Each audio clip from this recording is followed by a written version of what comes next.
नमस्कार। स्वागत है आपका श्री करनी एकेडमी एंड एजुटेक के डिजिटल प्लेटफॉर्म पर। मैं हूं आपका बायोलॉजी एजुकेटर डॉक्टर हबीब पठान और हम यहां पर पढ़ रहे हैं एंडोक्राइन सिस्टम, एंडोक्राइनोलॉजी। तो टॉपिक चल रहा है endocrinology. Endocrinology is the most important topic of human physiology. तो एंडोक्राइनोलॉजी ह्यूमन फिजियोलॉजी का सबसे इम्पॉर्टेंट टॉपिक है। ये ऐसा टॉपिक है जिसको सबसे लास्ट में पढ़ा जाता है हमेशा। जब भी आप ह्यूमन फिजियोलॉजी पढ़ रहे हैं तो पूरी ह्यूमन फिजियोलॉजी पढ़ने के बाद में after the completion of human physiology इस टॉपिक को डिस्कस किया जाता है। उसका रीज़न ये है क्योंकि ये ग्लैंड्स हैं, इसके अंदर different types of endocrine glands. Endocrine glands controls the various processes, various organs of our body. हमारी बॉडी के वेरियस प्रोसेसेस को कंट्रोल करने के लिए, उनके रेगुलेशन के लिए, हमारी बॉडी के बहुत सारे ऑर्गन्स के कंट्रोल के लिए, उनकी नॉर्मल फंक्शनिंग के लिए हमारे एंडोक्राइन सिस्टम रिस्पॉन्सिबल है। तो यहाँ पर टॉपिक है केमिकल कोऑर्डिनेशन इन ह्यूमंस। तो ह्यूमंस में बात कर रहे हैं। वैसे ये hormones, these hormones are same in approximately all the animals. लगभग सारे एनिमल्स में ये हार्मोन सेम होते हैं, लेकिन कई ऐसे एनिमल्स हैं जिनके अंदर ये चेंज होते हैं, चेंजेस आते हैं उनके अंदर, और डिफरेंट फंक्शंस होते हैं, डिफरेंट टाइप के हार्मोन्स भी होते हैं। तो इसी तरह से यहाँ पर हमारे पास जो केमिकल्स प्रेजेंट हैं, और ये केमिकल्स हमारे ब्लड में प्रेजेंट हैं, बहुत माइन्यूट अमाउंट के अंदर है, और इन्हीं को कह रहे हैं हार्मोन्स। सबसे पहले आपको हार्मोन्स के बारे में पता होना जरूरी है। एंडोक्राइन सिस्टम क्या है, हार्मोन्स क्या है। मैं बस 2 मिनट में ब्रीफ में आपको बताऊंगा what is endocrine system, what is hormone, और उसके बाद हम स्टार्ट करेंगे हमारा टॉपिक। रीजन ये है कि अगर आपने प्रीवियस लेक्चर नहीं देखा है तो ये फिर समझना मुश्किल हो जाएगा। अगर आप डायरेक्ट ये देख रहे हैं तो उसके लिए आपको कम से कम हार्मोन्स और एंडोक्राइन सिस्टम के बारे में पता होना जरूरी है। चलिए मैं बताता हूँ आपको एंडोक्राइन सिस्टम्स क्या है। जैसे हमारी बॉडी के अंदर डिफरेंट सिस्टम्स हैं, like digestive system, respiratory system, circulatory system, excretory system, nervous system. इसी तरह से हमारी बॉडी में एक सिस्टम और प्रेजेंट है, दिस इज एंडोक्राइन सिस्टम। तो एंडोक्राइन सिस्टम भी हमारी बॉडी के अंदर प्रेजेंट है। ये एंडोक्राइन सिस्टम कंट्रोल कर रहा है हमारी बॉडी के वेरियस फंक्शंस को, वेरियस ऑर्गन्स को, वेरियस प्रोसेसेस को।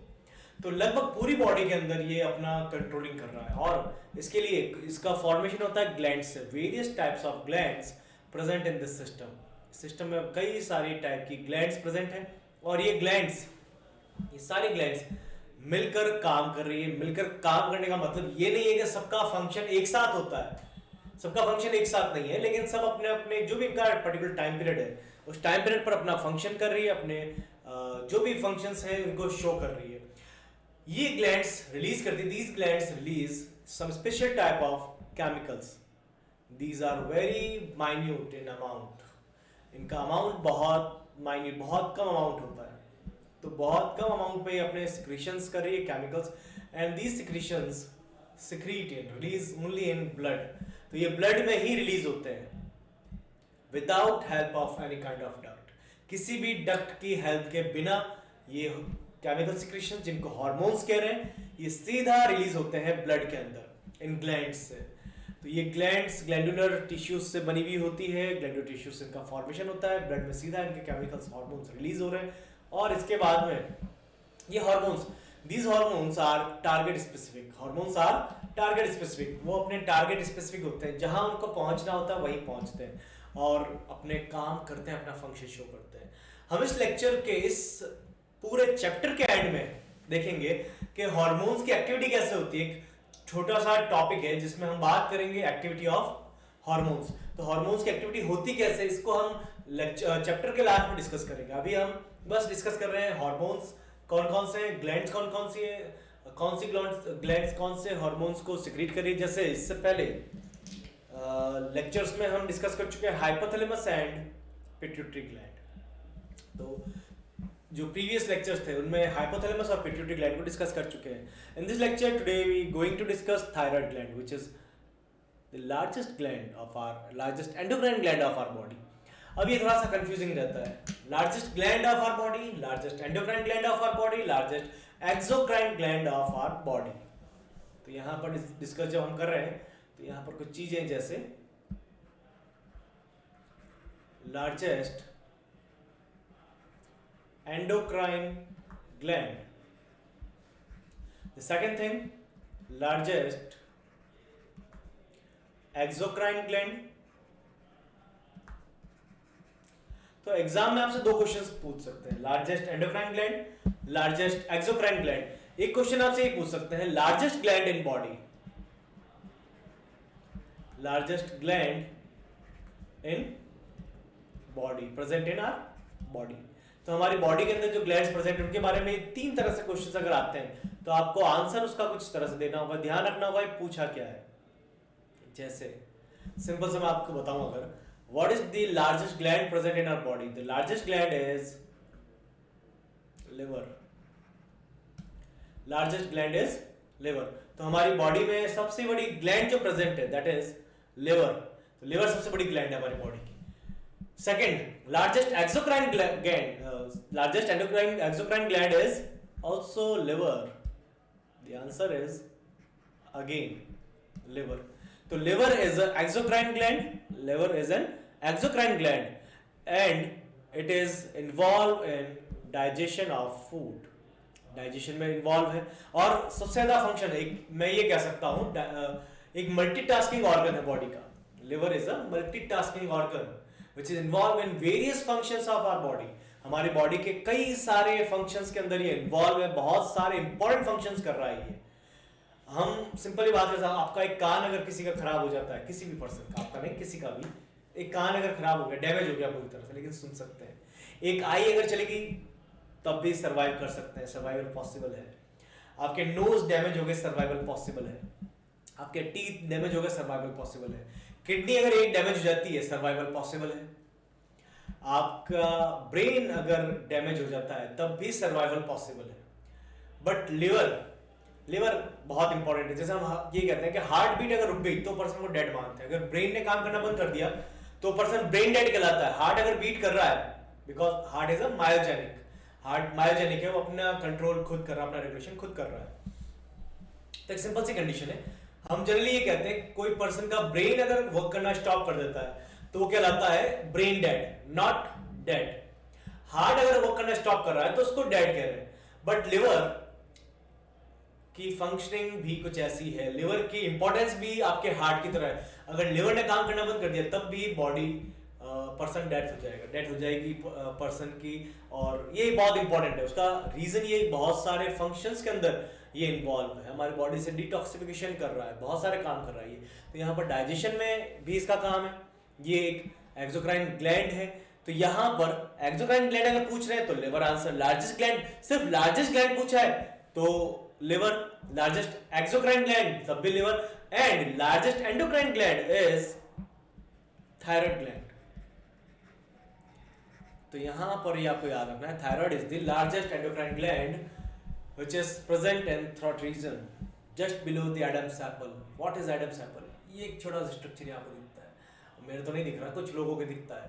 तो यहाँ पर इस जगह एक, जहाँ मेरा थंब है अभी, यहाँ पर एक बल्जिंग स्ट्रक्चर, थोड़ा सा स्पाइनी स्ट्रक्चर कई बॉयज के अंदर, कई मेल्स के अंदर आपको दिख जाएगा, मिल जाएगा। उसके बिल्कुल नीचे, just below this structure, Adam's apple के बिल्कुल नीचे थायराइड ग्लैंड प्रेजेंट होती है। तो यहाँ पर ये थायराइड ग्लैंड प्रेजेंट है। थायराइड कार्टिलेज लैरिंग, इसकी लोकेशन की अगर बात करते हैं तो लोकेशन थायराइड कार्टिलेज ऑफ लैरिंग्स। तो जो हमारा लैरिंग्स है जिसको वोकल कॉर्ड्स भी कहते हैं, तो वोकल कॉर्ड्स की आपको इमेज दिख रही है यहाँ पर। ये आपका थ्रॉट रीजन है, ये चिन है, यहाँ पर इसकी जरूरत नहीं है, ये थ्रॉट रीजन है आपका। ये रेस्पिरेटरी ट्रैक है, ये स्ट्रक्चर यहाँ पर, ये this structure is respiratory tract. तो रेस्पिरेटरी ट्रैक के ऊपर ये प्रेजेंट होता है, एडम्स एप्पल के नीचे।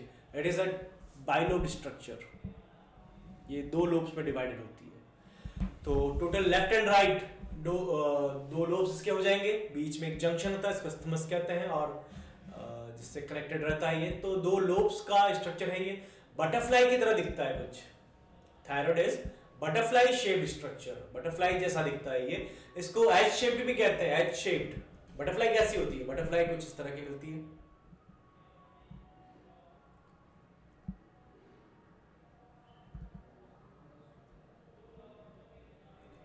कुछ इस तरह की एक butterfly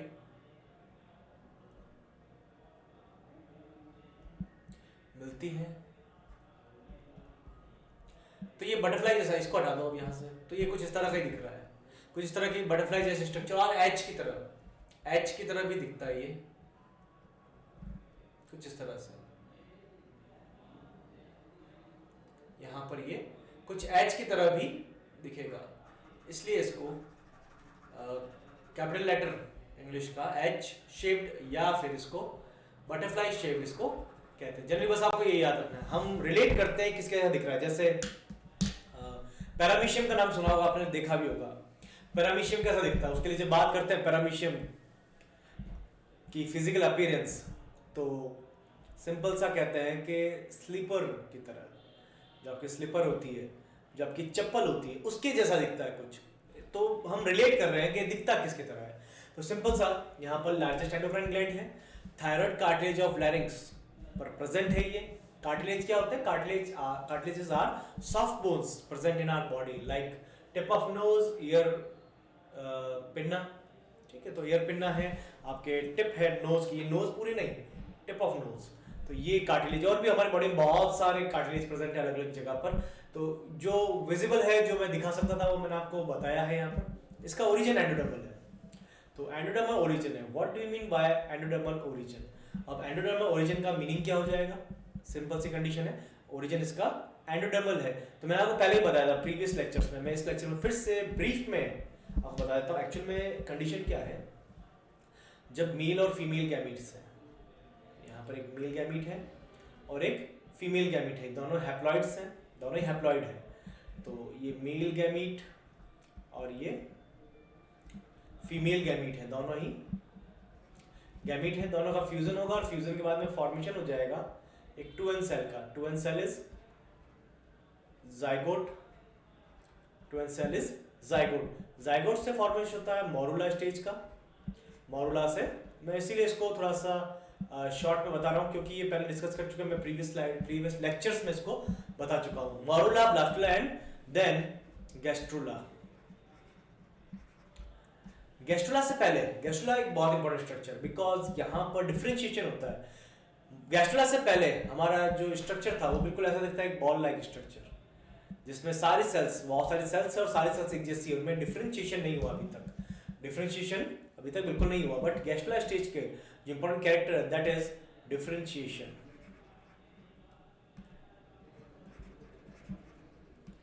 the special feature of gastrula is differentiation. तो यहाँ पर डिफरेंशिएशन होता है। अब ये डिफरेंशिएशन का मतलब क्या, डिफरेंशिएशन मीनिंग है यहाँ पर 3 डिफरेंट टाइप ऑफ लेयर्स का फॉर्मेशन हुआ। These layers are called germinal layers. यहाँ पर 3 टाइप की लेयर्स का फॉर्मेशन हो जाएगा, एक्टोडर्म, मेसोडर्म एंड एंडोडर्म। तो यहाँ पर एक्टोडर्म, मेसोडर्म, ये एक्टोडर्म है, this is mesoderm, and the inner most is endoderm. मैं यहाँ पर पूरा नाम दे देता हूँ, एंडोडर्म। तो ये एक्टोडर्म, मेसोडर्म, एंडोडर्म बन रही। तो थायराइड ग्लैंड का ओरिजिन, हमारी बॉडी में जितने भी ऑर्गन्स है, किसी भी ऑर्गन का नाम आप ले लो, कोई भी पार्ट बॉडी का, या तो एक्टोडर्म से बना हुआ है, या मेसोडर्म से, या फिर एंडोडर्म से। उनका फॉर्मेशन एक्टोडर्म से हो रहा है, मेसोडर्म से या एंडोडर्म से। इनमें से 3 में से किसी भी एक लेयर से हमारे बॉडी के किसी भी एक ऑर्गन का फॉर्मेशन। लेकिन ऐसा नहीं है कि तीनों से मिलकर बने, ऐसा नहीं। आप एक्टोडर्म, मेसोडर्म, एंडोडर्म पढ़ते हैं तो कई सारे स्टूडेंट्स का कंफ्यूजन ये रहता है, जो मैंने देखा है, उनको ऐसा लगता है कि ये जो हमारा लेयर है, स्किन है, इसको हटाओगे तो इसके नीचे मेसोडर्म आ जाएगी, उसको हटाओगे तो उसके नीचे एंडोडर्म आ जाएगी। ऐसा नहीं है। हमारे बॉडी के अंदर बहुत सारे स्ट्रक्चर्स हैं जो एक्टोडर्म से बनी है, बहुत सारे मेसोडर्म से, और कई सारे ऐसे भी जो एंडोडर्म से बने हुए हैं। तो यहाँ पर ये था इसके बारे में, इसका ओरिजिन की बात। नेक्स्ट, इसके सिक्रीशन जो सबसे ज्यादा इंपॉर्टेंट है।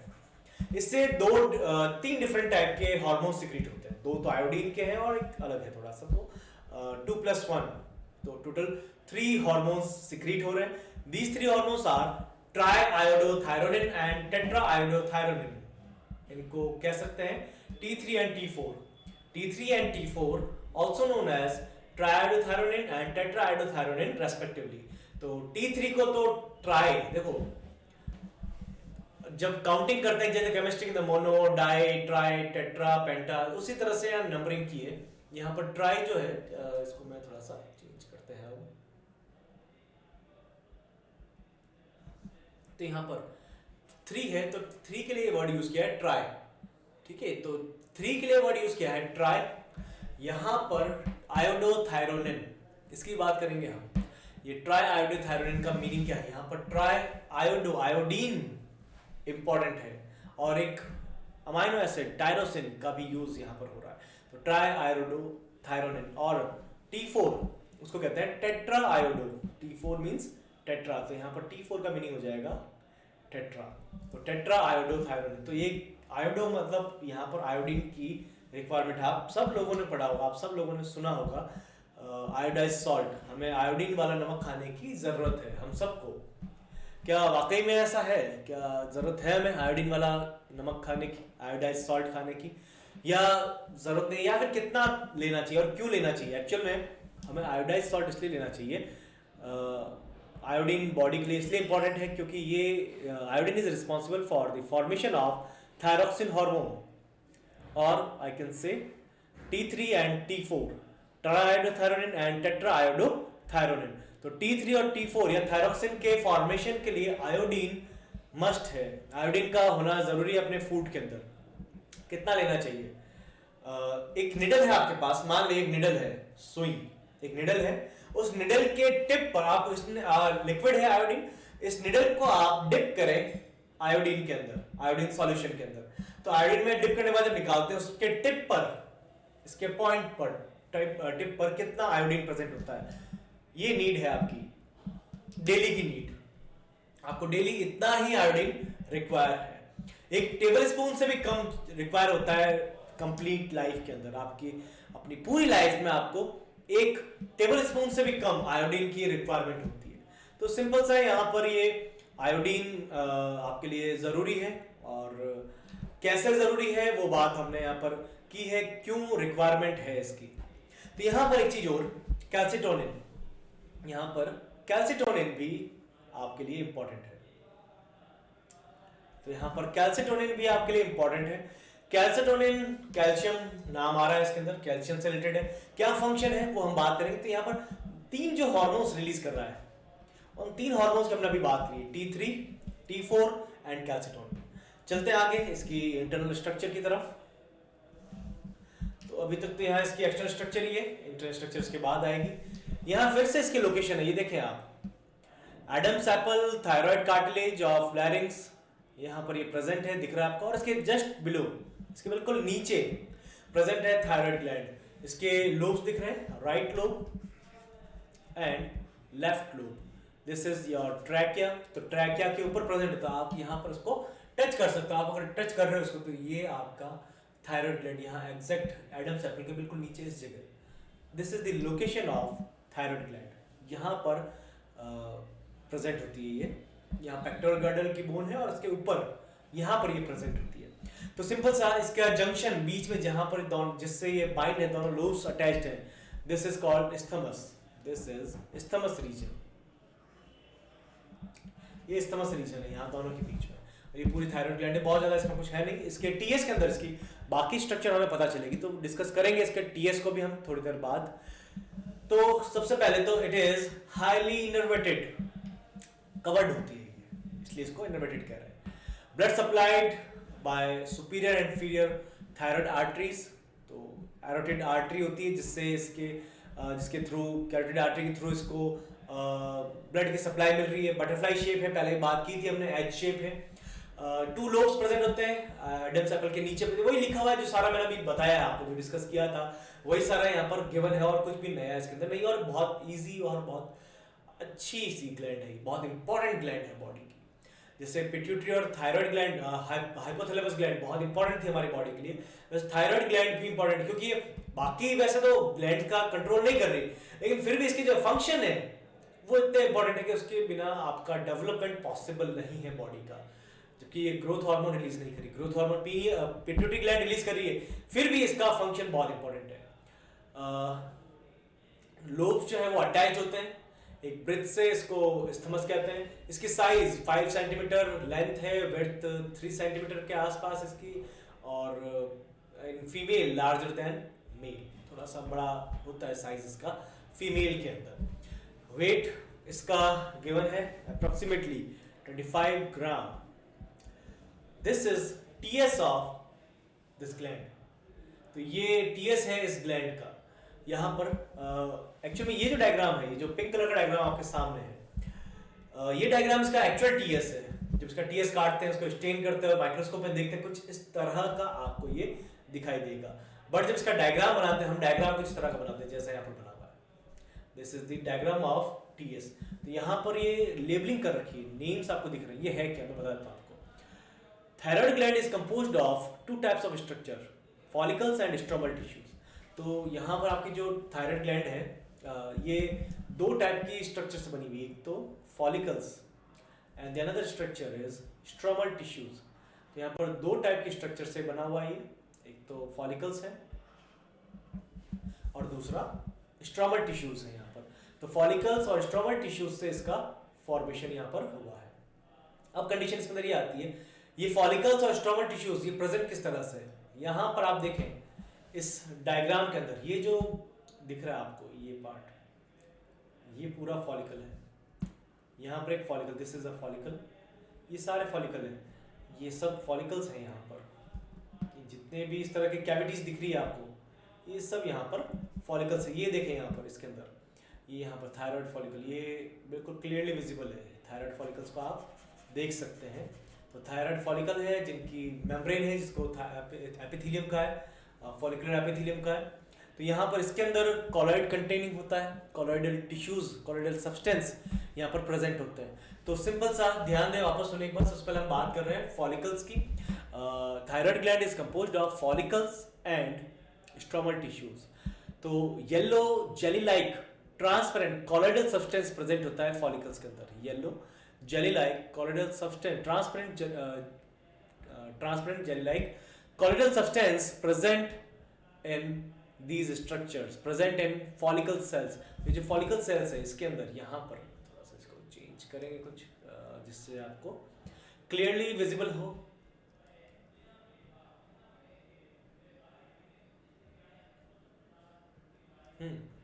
यहाँ पर ये देखें आप ध्यान से, ये जहाँ मैं डॉट कर रहा हूँ, ये एरिया फॉलिकल्स का, और फॉलिकल्स के अंदर colloidal transparent jelly like yellow colour का सब्सटेंस एक प्रेजेंट होता है यहाँ पर फॉलिकल्स के अंदर। सिंपल से आपको याद रखना है।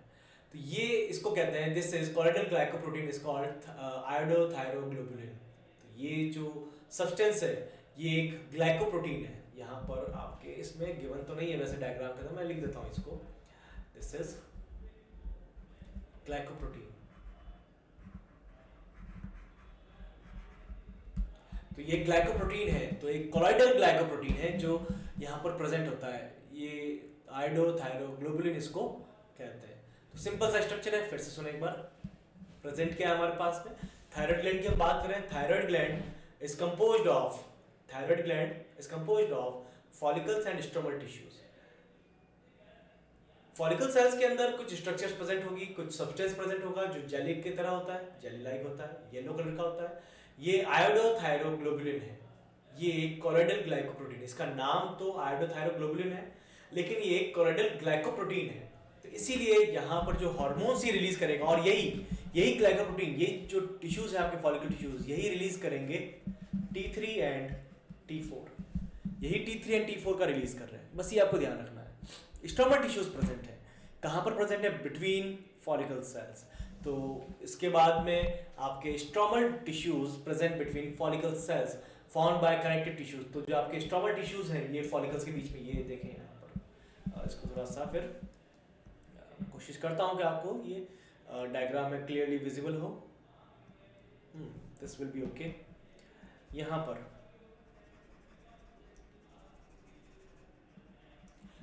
पर ये प्रेजेंट होगा स्ट्रोमा। तो ये स्ट्रोमल टिश्यूज हैं जो कनेक्टिव टिश्यूज से बना हुआ है। तो स्ट्रोमल टिश्यूज यहाँ पर बीच में इनके प्रेजेंट होगा। तो ये सिंपल सिस्टम, ये जितने भी फॉलिकल्स हैं उन सबके बीच में प्रेजेंट है, यहाँ पर। तो स्ट्रोमा या stromal tissues present between follicles.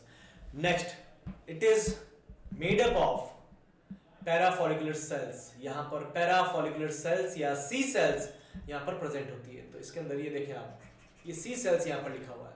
ये सी सेल्स की लोकेशन क्या है, location of C cell is between these cells are situated between follicles. तो follicles के बीच की जो जगह है, इनके बीच का जो स्पेस है, जिसको हम स्ट्रोमल टिश्यूज कह रहे हैं, वहां पर ये प्रेजेंट है. तो सिंपल सी कंडीशन है इनकी और आपको याद रखनी. तो यहाँ पर दो चीजें हमने डिस्कस की है. सबसे पहले फॉलिकल्स,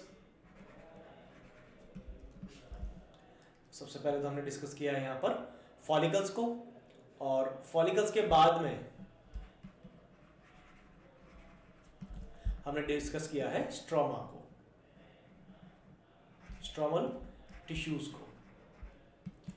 तो ये बने हुए हैं ट्रांसपेरेंट जेली लाइक सब्सटेंस से, जो ग्लाइकोप्रोटीन है. तो कॉलॉइडल ग्लाइकोप्रोटीन मैं लिख सकता हूँ, colloidal made up of colloidal glycoprotein.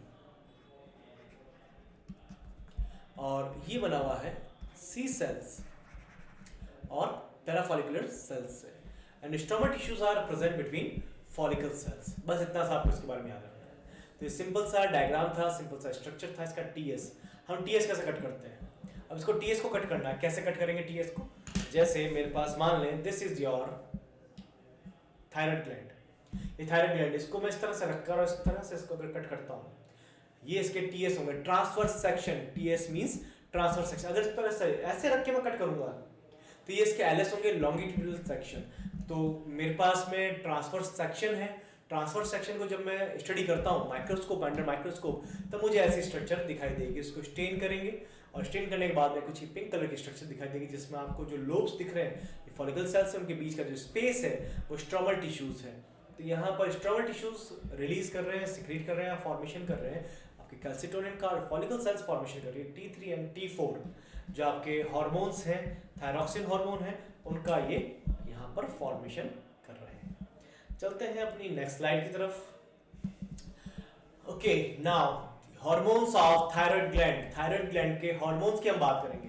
तो सबसे पहले T3 more active in comparison of T4 because these secrete very less in compare of T4. तो ये टोटल का 10% पार्ट ही बना रहे हैं. ये टोटल का 10% पार्ट ही रिलीज कर रहे हैं. जितना भी T3 T4 रिलीज कर रहे हैं, थायरॉक्सिन हार्मोन रिलीज हो रहा है, उसका 10% ही T3 रिलीज कर रहे हैं. लेकिन ये उनके कंपेयर में, T4 के कंपेयर में ज्यादा एक्टिव होते हैं. T4 का सिक्रीशन भी वही फॉलिकल सेल्स से हो रहा है, लेकिन जो 65 से 90% सिक्रीशन इनका हो रहा है. टोटल अमाउंट की बात कर रहे हैं हम. और इनका फॉर्मेशन, दोनों का ही फॉर्मेशन आयोडीन से होता है, टायरोसिन से होता है. Tyrosine is a amino acid, is an amino acid. तो आयोडीन रिस्पॉन्सिबल है. आयोडीन आपके लिए बहुत ज्यादा कंपलसरी है, बहुत ज्यादा जरूरी है. आयोडीन आप ऐसा नहीं कि बहुत सारा एक साथ ले लिया या एक बार ले लिया तो आइंदा आपको रिक्वायरमेंट नहीं होगी, ऐसी कोई कंडीशन नहीं है. ये लिमिटेड अमाउंट के अंदर रेगुलर बॉडी में इनटेक इसका होना चाहिए, बॉडी में रोजाना की इसकी रिक्वायरमेंट है. तो यहाँ पर both T3 and T4 in combine form and called thyroid hormones. इनको ही thyroid hormone कह रहे हैं. अब यहाँ पर इनके फंक्शंस क्या है? इनके फंक्शंस हम डिटेल में डिस्कस करेंगे नेक्स्ट स्लाइड के अंदर, क्योंकि इनके फंक्शंस बहुत सारे हैं, बहुत सारे फंक्शंस हैं इनके. उनको हम डिस्कस करेंगे नेक्स्ट. कैल्सिटोनिन की हम बात कर रहे हैं. What do you mean by what is the function of calcitonin hormone? It is formed by C cells. C cells or parafollicular cells are present in stromal tissues of thyroid gland, and stromal tissues are present between follicular cells. तो यहाँ पर C cells इनका release कर रही है hormone का. This hormone is responsible for excretion of calcium. ये excretion करता है कैल्शियम का, ब्लड से रिमूव करता है, ब्लड में कैल्शियम को नहीं रहने देता. प्रिवेंट बोन डिकम्पोजिशन, बोन का डिकम्पोजिशन प्रिवेंट करता. मतलब सिंपल सी कंडीशन, ये दो कंडीशंस जो आप देख रहे हैं यहाँ पर. इनकी डिजीज वगैरह हम यहीं पर देख लेंगे कैल्सिटोनिन की, हम बाकी सारा आगे देखेंगे, लेकिन कैल्सिटोनिन हमारे यहीं पर हम इसको कंप्लीट कर लेंगे. तो यहाँ पर दो चीजें आपके पास में, दो काम यहाँ पर हो रहे हैं. सबसे पहला, ये प्रिवेंट कर रहा है बोन के डिकम्पोजिशन को. बोन का डिकम्पोजिशन नहीं होने देगा, इसका मतलब बोन्स पर जो कैल्शियम है उसको ब्लड में नहीं आने देगा. जो कैल्शियम बोन्स पर है उसको ये ब्लड में नहीं आने देगा. सेकंड कंडीशन, एक कंडीशन तो ये हो गई. दूसरा, ये एक्सक्रीशन कर रहा है, एक्सक्रीशन ऑफ कैल्शियम. तो जो कैल्शियम हमारे ब्लड में प्रेजेंट है उसको यूरिन के थ्रू बॉडी से एक्सक्रीट आउट करेगा. तो दो चीजें आप ध्यान रखें, हमारे ब्लड में कैल्शियम को बोन्स से नहीं आने दे रहा. जो ब्लड में प्रेजेंट है उसको एक्सक्रीट आउट कर रहा है ब्लड के थ्रू, बॉडी के बाहर रिलीज कर रहा है उसको। इसका मतलब क्या है, एक जो इसका सेंट्रल आइडिया एक आप अगर निकालते हैं तो वो क्या होगा कि ये ब्लड के अंदर कैल्शियम को नहीं रुकने दे रहा, यही होगा कि ये ब्लड में कैल्शियम को नहीं रुकने दे रहा। जो ब्लड में एक्स्ट्रा कैल्शियम था उसको बाहर निकाल दिया, जो कैल्शियम बोन्स पर है उसको ब्लड में नहीं आने दे रहा है। तो अब इसका अगर डेफिशिएंसी होती है, इसकी अगर डेफिशिएंसी हो जाती है कैल्सिटोनिन की, तो कंडीशन क्या होगी, हमारे ब्लड में कैल्शियम का लेवल इंक्रीज हो जाएगा in the condition of calcitonin deficiency. तो कैल्सिटोनिन की अगर डेफिशिएंसी हो जाएगी, इसकी डेफिशिएंसी हो जाएगी, तो बोन से कैल्शियम ब्लड में आएगा, बोन्स का डिकम्पोजिशन होगा because it prevents decomposition of bones. तो वहां पर प्रिवेंट नहीं होगा, ब्लड में कैल्शियम आएगा। दूसरी कंडीशन, आपके एक्सक्रीशन भी नहीं होगा कैल्शियम का, तो ब्लड में कैल्शियम का अमाउंट इंक्रीज हो जाएगा। This is called hypercalcaemic condition, hypercalcaemia. तो कैल्शियम ज्यादा हो जाएगा आपके ब्लड के अंदर, it can cause stone, kidney stone. तो सिंपल सी कंडीशन है, आपकी बॉडी में आपने बचपन में अगर मिट्टी खाई है, सॉइल खाई है, पत्थर खाए, तो इसका मतलब ये नहीं है कि आपके उसी से हुआ है स्टोन, किडनी स्टोन आपके किसी भी पर्सन को हो सकता है। और कई बार इसमें बार बार होता है किसी पर्सन के, मोर देन 1 और 2 टाइम किडनी स्टोन्स का फॉर्मेशन हो जाता है, गॉल ब्लैडर में स्टोन्स का फॉर्मेशन हो जाता है, आपकी यूरिनरी ब्लैडर के अंदर स्टोन का फॉर्मेशन हो जाता है। तो इसका एक रीजन हार्मोनल डिसबैलेंस भी हो सकता है, हार्मोनल डिसबैलेंस भी इसका एक रीजन है कि हार्मोनल डिसबैलेंस के कारण भी आपकी बॉडी के अंदर कैल्शियम आपके ब्लड में ज़्यादा है, और वो कैल्शियम के ऑक्सलेट्स का फॉर्मेशन हो रहा है और वो डिपॉजिट हो रहा है in various organs, soft tissues of your body, और वो स्टोन जिसको हम कह रहे हैं पथरी हो जाती है। तो सिंपल से यहाँ पर कैल्सिटोनिन के बारे में पढ़ा, कौन इसको रिलीज कर रहा है, क्या इसके फंक्शंस है, इसकी डेफिशिएंसी से क्या कंडीशन हो जाती है। अब हम बात करेंगे T3 एंड T4 के फंक्शंस की। नाउ फंक्शंस ऑफ थायरॉक्सिन, तो यहाँ पर सीधा सा ये लिखा है थायरॉक्सिन के फंक्शन की हम बात करेंगे। तो थायरॉक्सिन की जब फंक्शन हम देख रहे हैं तो सिंपल सा यहाँ पर बहुत सारे फंक्शन, जैसे मैंने कहा था अभी आपको, इसके फंक्शंस काफी सारे, तो यहाँ पर फंक्शंस बहुत सारे इसके मिलेंगे आपको। तो यहाँ पर सबसे पहले main function is regulating BMR. What do you mean by BMR? BMR is basal metabolic rate, BMR is basal metabolic rate. अब ये बेसल मेटाबॉलिक रेट क्या है? हमारी बॉडी की एक बेसल मेटाबॉलिक रेट होती है, हमारी बॉडी में एक बेसल मेटाबॉलिक रेट होती है। हमारे बॉडी के अंदर ये फंक्शंस हैं एक तरह से मेटाबॉलिज्म प्रोसेस, जिसके अंदर कैटाबॉलिज्म और एनाबॉलिज्म दोनों आते हैं। मेटाबॉलिक रेट डिफाइन कर रही है हमारे मेटाबॉलिक प्रोसेसेस को, मेटाबॉलिक प्रोसेसेस। तो मेटाबॉलिक प्रोसेस है, और मेटाबॉलिक प्रोसेस जिसमें एनाबॉलिक एंड कैटाबॉलिक दोनों टाइप के प्रोसेस आते हैं। इनको डिस्कस करेंगे हम फिर किसी लेक्चर में, नहीं तो आज ये पूरा नहीं हो पाएगा, और मेरी कोशिश है कि ये पूरा हो जाए। हम नेक्स्ट लेक्चर के अंदर, किसी और लेक्चर में, नेक्स्ट लेक्चर में हम बात करेंगे थायराइड से रिलेटेड डिजीज की, बट यहाँ पर हम इसको कंप्लीट करेंगे, इसके फंक्शंस को। तो एनाबॉलिक एंड कैटाबॉलिक एक्टिविटीज है, मेटाबॉलिक प्रोसेस है। मेटाबॉलिक प्रोसेस क्या है, मैं शॉर्ट बता देता हूँ बिल्कुल आपको। All the processes which are held in our cell in resting phase, हमारी सेल्स के अंदर रेस्टिंग फेज में जब हम बैठे हैं, कुछ नहीं कर रहे हैं, जैसे आप लोग अभी बैठे हैं, टीवी देख रहे हैं, मोबाइल देख रहे हैं, आप सो रहे हैं, आप कुछ नहीं कर रहे हैं, खाली बैठे हैं बस, और तो उस टाइम कोई फिजिकल एक्टिविटी नहीं हो रही, उस टाइम आपके सेल्स में जो भी प्रोसेस चल रहे हैं, all these processes are called metabolic processes. आपकी सेल जो कुछ भी कर रही है, कुछ फॉर्म कर रही है, कुछ ब्रेक डाउन कर रही है, जो भी कर रही है आपकी सेल, ये सारे प्रोसेसेस मेटाबॉलिक प्रोसेसेस कहलाते हैं। तो यहाँ पर मेटाबॉलिक प्रोसेसेस के लिए ये रिस्पॉन्सिबल है। मेटाबॉलिक प्रोसेस बहुत इंपॉर्टेंट है, अगर ये स्लो हो गए या अगर ऐसी कंडीशन है तो बॉडी की ग्रोथ अफेक्ट होती है इससे। ये प्रमोट करता है ग्लूकोनियोजेनेसिस, ग्लूकोज का formation from any other source except carbohydrate, formation of glucose except carbohydrate, किसी और कार्बोहाइड्रेट के अलावा किसी और चीज से लिवर के अंदर ये ग्लूकोज का फॉर्मेशन करेगा। इंसुलिन का ब्रेक डाउन करता है ये। अब ये कंडीशन एक छोटी सी यहाँ पर it causes insulin breakdown, insulin को तोड़ देगा। इंसुलिन का फंक्शन क्या है? इंसुलिन ब्लड में प्रेजेंट एक्स्ट्रा ग्लूकोज को ग्लाइकोजन में कन्वर्ट करता है। अगर इंसुलिन का ब्रेकडाउन कर देगा तो ब्लड में प्रेजेंट एक्स्ट्रा ग्लूकोज ग्लाइकोजन में कन्वर्ट नहीं होगा और ब्लड ग्लूकोज लेवल इंक्रीज जाएगा। यही तो नेक्स्ट है, इंक्रीज ब्लड ग्लूकोज लेवल। तो यहां पर ये इसको डिफाइन कर रहा है, इसको शो एक्सप्रेस कर रहा है। Stimulate degradation of lipids, simple सा लिखा हुआ, आपको याद रखना है बस ये। लिपिड्स का जो डिग्रेडेशन उसको स्टिमुलेट करता है। इंक्रीज इनऑर्गेनिक फैटी एसिड्स, इनके बारे में, इनके एब्जॉर्प्शन के बारे में है ये। Help in oxidation of iodide absorption from plasma, तो जो ऑक्सीडाइड आयोडीन है उसके एब्जॉर्प्शन को भी प्लाज्मा से ये इंक्रीज करता है। हेल्प इन ऑक्सीडेशन ऑफ, ये रिपीट हुआ है, इसमें कुछ भी नया नहीं है। चलते हैं नेक्स्ट स्लाइड पर अपने। Responsible for mental growth and development of central nervous system, तो सेंट्रल नर्वस सिस्टम के लिए बहुत इंपॉर्टेंट है। सेंट्रल नर्वस सिस्टम के पार्ट्स क्या है? Brain and spinal cord. Brain and spinal cord are the part of our CNS, central nervous system. तो इन दोनों के ग्रोथ के लिए, डेवलपमेंट के लिए बहुत इंपॉर्टेंट है। Controls the normal functions of gonads and development of secondary sexual characters, तो उसके लिए भी रिस्पॉन्सिबल है। गॉनेट्स जिसमें टेस्टिस एंड ओवरीज इंक्लूड है। गॉनेट्स की जब हम बात करते हैं तो उसके अंदर टेस्टिस एंड ओवरीज।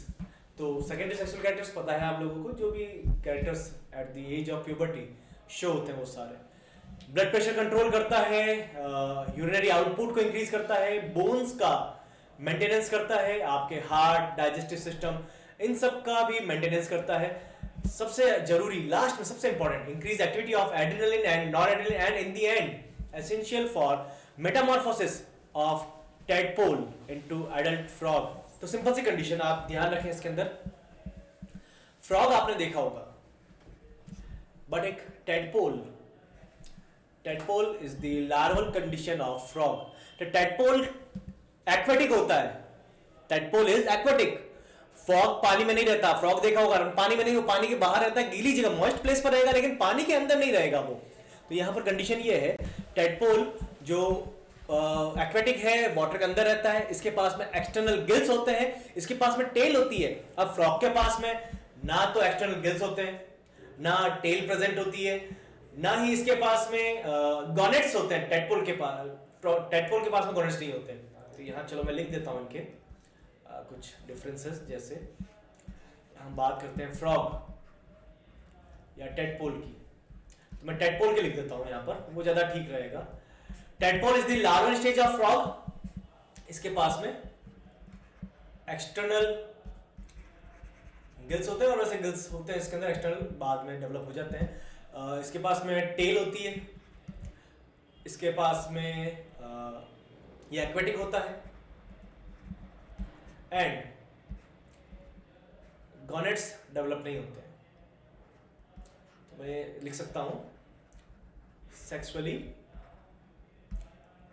इमैच्योर, ये सेक्सुअली इमैच्योर होता है। फ्रॉग के अंदर कंडीशन अलग हो जाएगी। अगर किसी टैडपोल को ये आयोडीन यहां पर नहीं मिलेगा, अगर उसको आयोडीन की डेफिशिएंसी है, तो आयोडीन डेफिशिएंसी में थायरॉक्सिन हार्मोन रिलीज नहीं होगा, थायरॉक्सिन हार्मोन रिलीज नहीं होगा, तो उस कंडीशन के अंदर वो अडल्ट में या फ्रॉग में कन्वर्ट नहीं होगा। तो अगर किसी भी टैडपोल को फ्रॉग में कन्वर्ट होना है तो उसको आयोडीन पानी में होना कंपलसरी है। तो उम्मीद करता हूं आज के लेक्चर में सारी चीजें आपको समझ में आई होगी, और नेक्स्ट लेक्चर में हम इसको कंटिन्यू करेंगे। टॉपिक थायराइड ग्लैंड कंटिन्यू करेंगे, इसके डिजीज को हम नेक्स्ट लेक्चर में डिस्कस करेंगे। Thank you.